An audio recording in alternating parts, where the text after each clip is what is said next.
오늘 우리 함께 말씀 보시겠습니다. 오늘 말씀은 우리 예레미야 46장 1절에서 12절입니다. 생명의 삶 10월 11일 주일 본문입니다. 예레미야 46장 1절에서 12절까지 우리 한 목소리로 같이 읽겠습니다. 이방 나라들에 대하여 선지자 예레미야에게 임한 여호와의 말씀이라.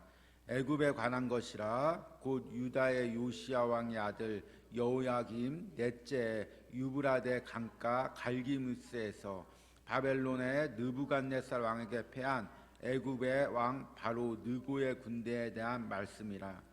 너희는 작은 방패와 큰 방패를 예비하고 나가서 싸우라. 너희 기병이여 말에 안장을 지워 타며 투구를 쓰고 나서며 창을 갈며 갑옷을 입으라.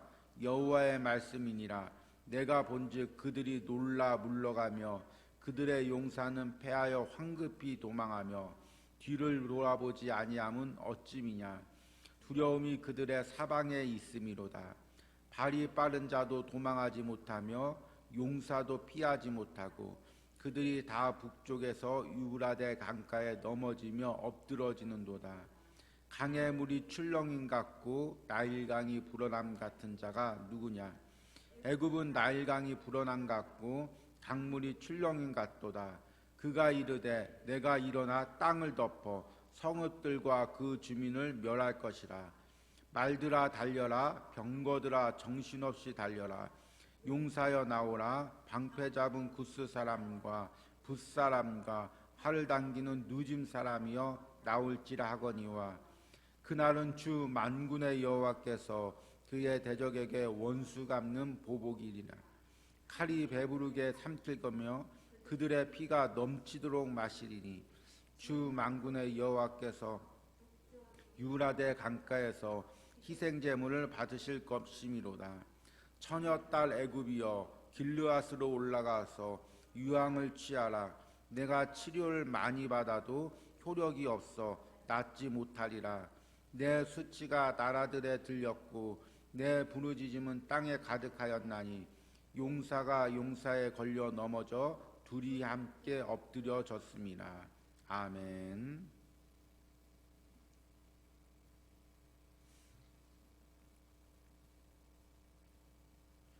우리가 예레미야 말씀을 묵상하면서 한 가지 의문이 들 때가 있습니다. 예레미야 말씀은 유다 백성들이 하나님께 범죄해서 유다가 멸망하고 예루살렘이 무너지고 그리고 유다 백성들이 바벨론으로 포로로 끌려갈 것을 예언하는 내용이고 그 예언의 과정이 어떻게 이루어지는지를 이야기하고 있는 말씀입니다.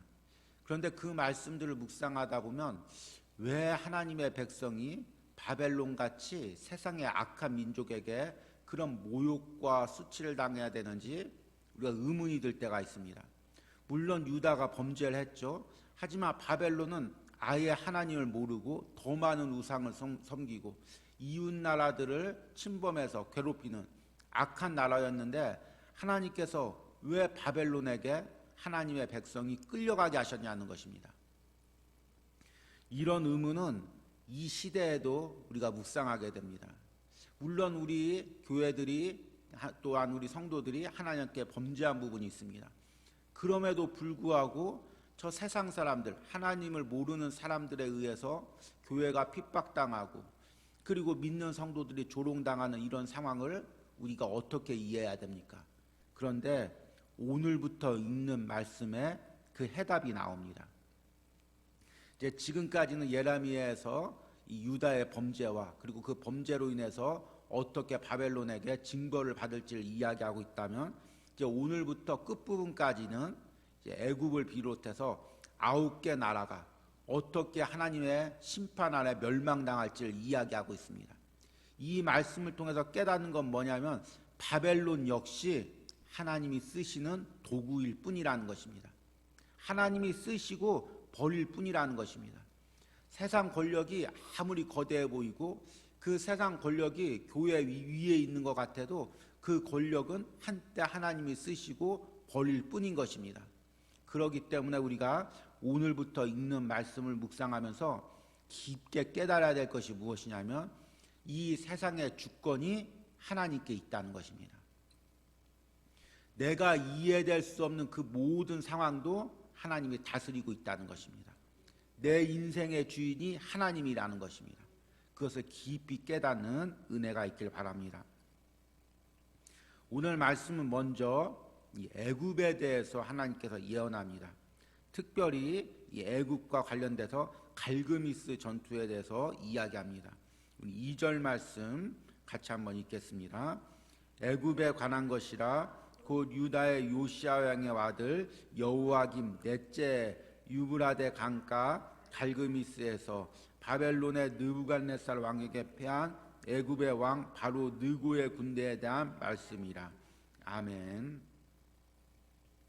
이 갈그미스 전투에 대해서 제일 먼저 이야기하는 것은 이 전쟁이 그 당시의 세계, 그러니까 근동 지역의 질서를 재편하는 어마어마한 전쟁이었습니다. 그 당시에는 남쪽의 강국이 애굽이었고 북쪽의 강국이 아수르였습니다.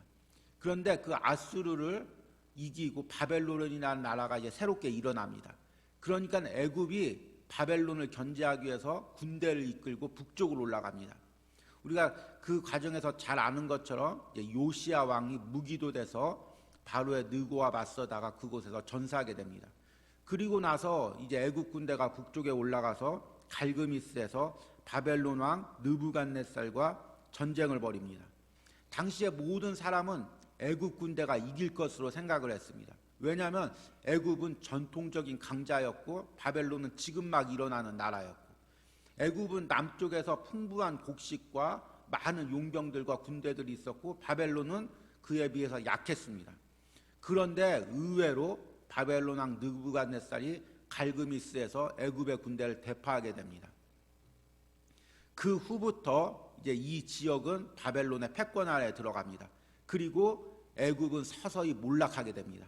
문제는 뭐냐면 애굽이 이렇게 몰락하는 것이 하나님의 계획과 섭리 가운데 있는데 이스라엘 백성만, 유다 백성만 그것을 모르고 끝까지 무너져가는 애굽을 의지하게 됩니다. 그래서 바벨론이 쳐들어올 때도 하나님께 무릎 꿇고 기도하기보다는 애굽을 의지하고 애굽 군대를 의지하고 심지어 유다가 멸망했을 때도 다른 곳으로 가는 것이 아니라 애굽으로 피신해서 그 그늘 아래 숨으려고 합니다. 그러니까 하나님께서 그 애굽이 얼마나 허망한지를 오늘 말씀에 이야기하고 있는 것입니다. 5절과 6절 말씀 보면 그 강력한 애굽 군대들이 어떻게 도망하는지를 이야기하고 있습니다. 여호와의 말씀이니라 내가 본즉 그들이 놀라 물러가며 그들의 용사는 패하여 황급히 도망하며 뒤를 돌아보지 아니함은 어찌미냐 두려움이 그들의 사방에 있음이로다. 발이 빠른 자도 도망하지 못하며 용사도 피하지 못하고 그들이 다 북쪽에서 유브라데 강가에 넘어지며 엎드러지는도다. 이 애굽 군대가 얼마나 강력했는지는 7절부터 9절까지 이야기하고 있습니다. 그 당시 이 애굽은 그 나일강이 풍성해서 세계에서 곡식이 가장 많은 나라였습니다. 물질이 가장 풍부한 나라였고 그러다 보니까 군대가 가장 강력했고 무기들이 가장 좋았습니다. 또 주변의 여러 나라들에게 물질을 통해서 용병을 사용해서 군대 수가 많았고 강력했습니다. 그 부분을 7절에 이야기합니다. 강의 물이 출렁임 같고 나일강이 불어난 같은 자가 누구냐? 애굽은 나일강이 불어난 같고 강물이 출렁임 같도다. 그가 이르되 내가 일어나 땅을 덮어 성읍들과 주민들을 멸할 것이라. 당시에 이 나일강이 우기 때만 되면 범람했는데 우리가 홍수 때 보듯이 그 강이 넘칠 때 얼마나 강력하고 무섭습니까?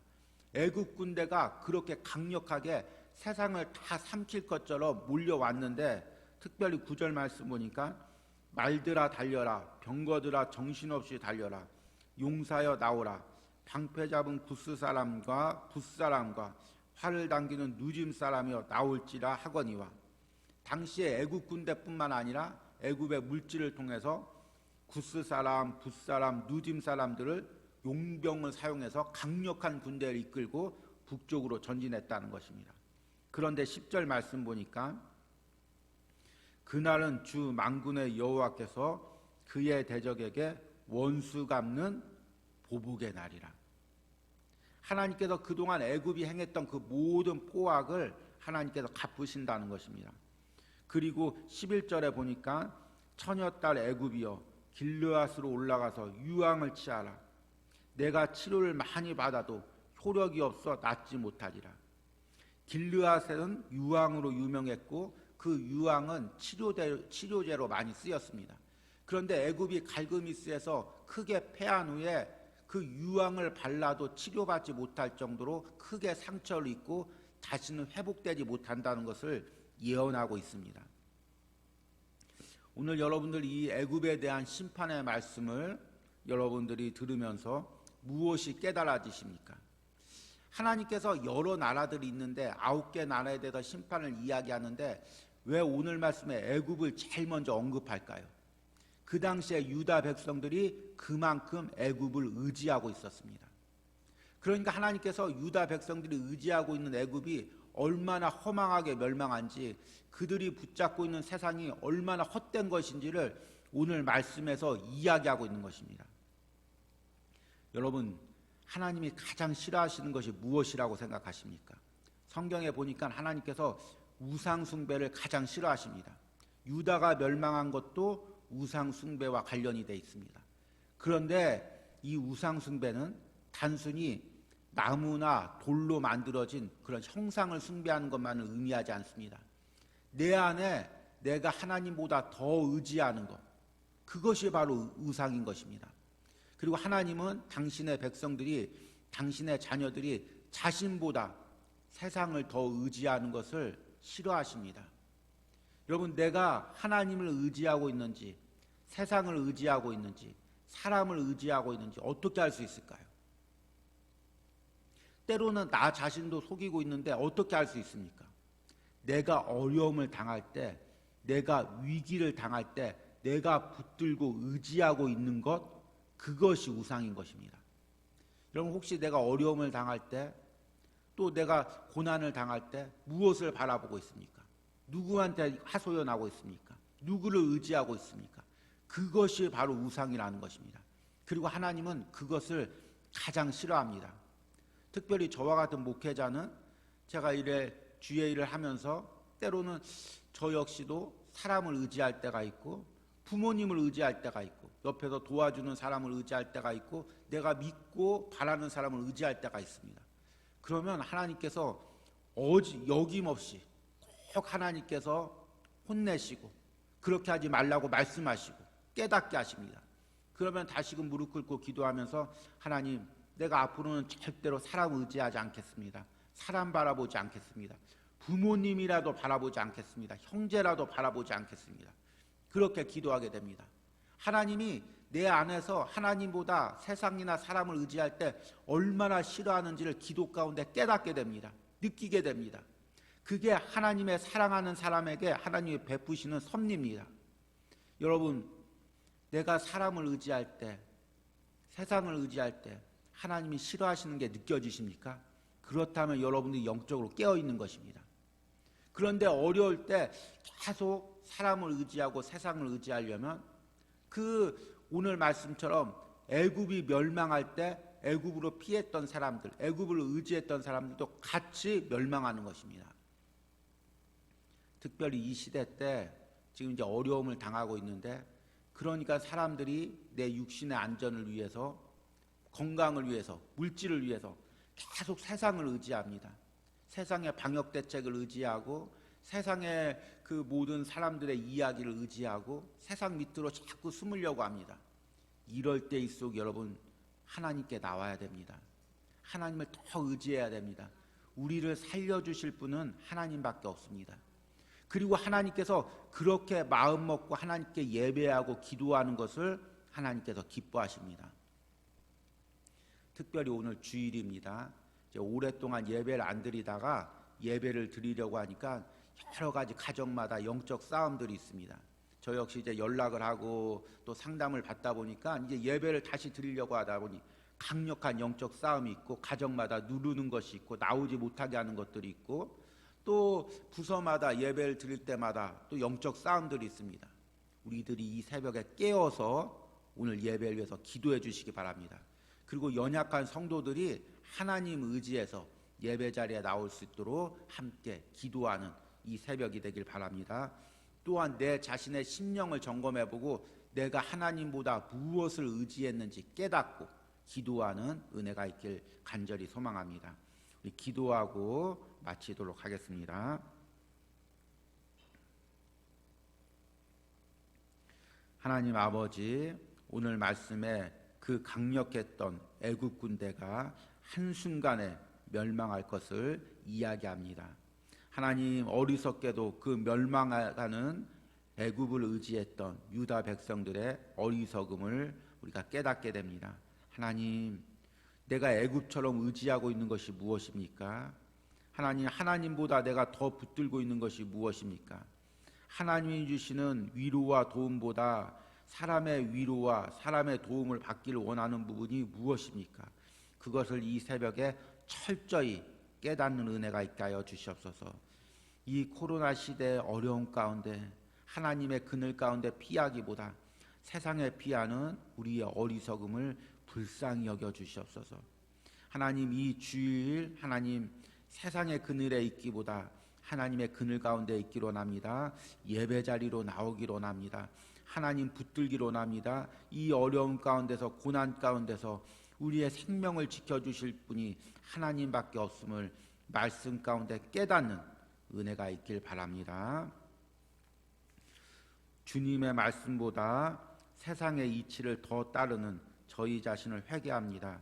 항상 주님 아래 행복하기를 간절히 기도합니다. 하나님, 오늘 말씀처럼 우리 집사님 부부 항상 하나님의 그늘 가운데서 위로와 안식과 평안과 회복을 누릴 수 있도록 우리 집사님 부부와 그 가정을 축복하여 주시옵소서. 또 이 새벽에 성전에서 기도하는 심령들, 또 영상을 통해 골방에서 기도하는 심령들, 하나님, 하나님의 은혜와 음성을 듣고 하나님의 그늘 안에서 회복과 평안과 안식을 누리기를 간절히 소망합니다. 예수님의 이름으로 기도했습니다. 아멘.